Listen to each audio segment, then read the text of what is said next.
guys! Welcome to my channel! This is Tita Belle. And finally, makapag-travel tayo. Pero dito lang muna tayo sa neighborhood country. No, sa Malaysia lang muna guys. Kasi magsa-shopping tayo. Medyo matagal na rin ilang buwan since last year ako nakapunta sa Malaysia. So this time, mag-shopping ng konti. At of course, kakain ng mga masarap. Charot. Syempre kasi nandun, mura lang kasi sa Malaysia, di ba? So kakain tayo ng masarap. And hindi makakalimutan yung pag-massage. Okay? So magte-train tayo, magko-commute lang tayo para imi-meet up dun ang aking BFF sa Kranji. So it's about mga 1 hour ang magiging travel ko papunta doon sa Kranji. So doon ko imi-meet up si BFF. Nandito na tayo sa Kranji. Ayan. So nagbiyay ako ng almost 1 hour guys. Na train lang. So okay lang. Kailangan, no need to rush na kasi, no? So we have to take our time. Anyway, mag-aantay pa rin naman ako kang BFF. So antayin ko lang muna siya, ha? No? So, para hindi tayo mabuboard. Kasi mas malayo ako kaysa kanya. Mas malayo yung lugar ko kaysa kanya.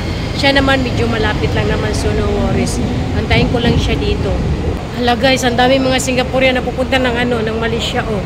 Wala itong magawa sa buhay, charot. Pero bago yan, ang gagawin natin, magpapalit muna tayo ng ringgit, no? So itong ringgit na to ay gagamitin natin sa pagkain, kung ano makikita natin. Tapos yung pang-shopping natin at yung pang-massage card na ang gagamitin natin. So mayroon ako ditong 100 Singapore dollar. Papalitan natin kung magkano ito sa ringgit. Ayan guys, oh, nakapila sila guys. So, ang dami pupunta ng Malaysia, oh, diba? Ayan, oh. Magpapalit din yan sila ng ringgit. So yun siya yung bus na sasakyan namin papuntang JB Malaysia. Papasok ito siya, tapos dadaan kami ng Singapore Immigration. Then after that, sasakay uli ng bus. The same bus ang sasakyan namin. Tapos yung last na bababa namin is Malaysia Immigration na. So ayun, ang dami din palang nagbakasyon. Maraming nag-holiday. Oh, tingnan nyo. So, nakapagpalit na tayo guys. Ang 100 Singapore dollar kasi guys, equivalent sa in ringgit ng 327 ringgit. So, ang ginawa ko, sinakto ko na lang ng 350 ringgit. So, it's about 106 something, 106.87 Singapore dollar. So, ito yung pera ng ng Malaysia ringgit.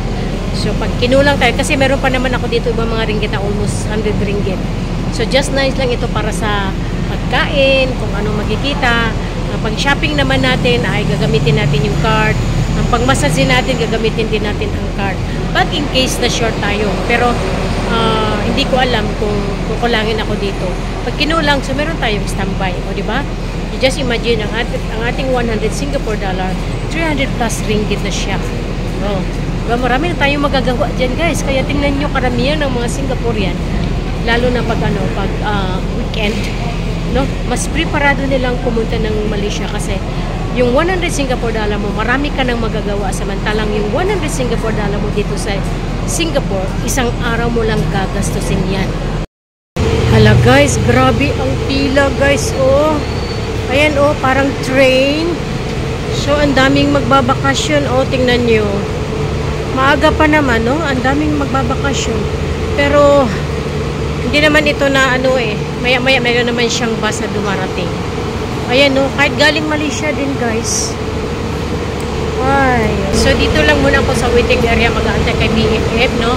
Kasi wala pa siya. So, siguro pag nakapasok kami ng Malaysia, pagdating namin ng Malaysia nito, guys, una namin gagawin ay kakain muna. So, magla-lunch muna kami bago ang lahat. Then, after lunch, yun siguro magsa-shopping na ako. Medyo kasi guys, meron na akong bibili doon. Then after that, magpapamassage at pwede na maglakwat siya. Guys, bumili muna ako ng tinapay.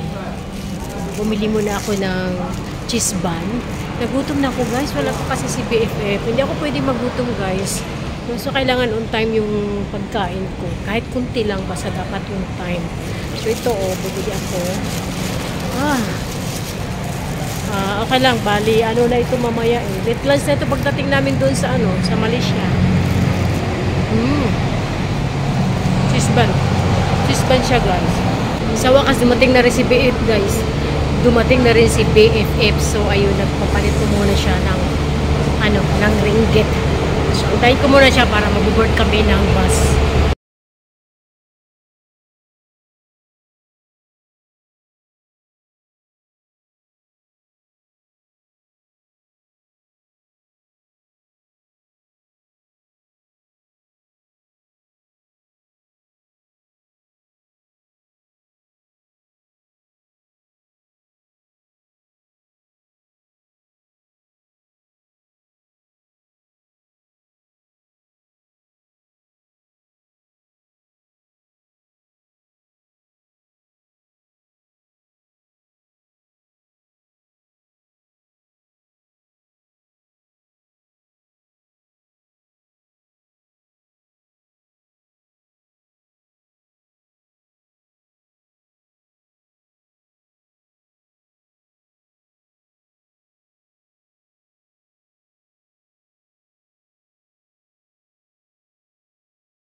Welcome to Malaysia na, guys.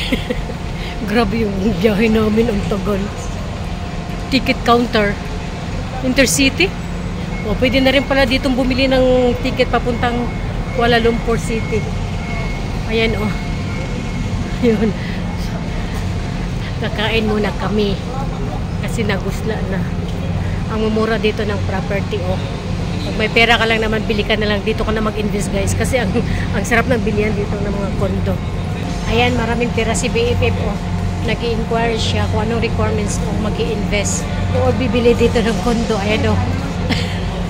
Nagpa-assist siya. Sana all. Oo, guys, sa totoo lang. Maganda talaga bumili dito, guys. Kasi, mura lang ba? Ha? O, ayan, o. So ito na, guys, ang unang pasok namin dito is Cotton On. Kasi hindi kayo makakyat doon sa escalator dahil sira. So mag-shortcut kami. Ayan na si BFF. Oh. Para nag-usap kami nito, naka-uniform kami. Napakamura lang dito ng Cotton On. Oh. Sa Singapore, ang mahal-mahal ng Cotton On. Yung Uniqlo, mura dito, guys. Mura talaga mamili. Ayan, oh. Mura lang, 90 ringgit lang. Oh.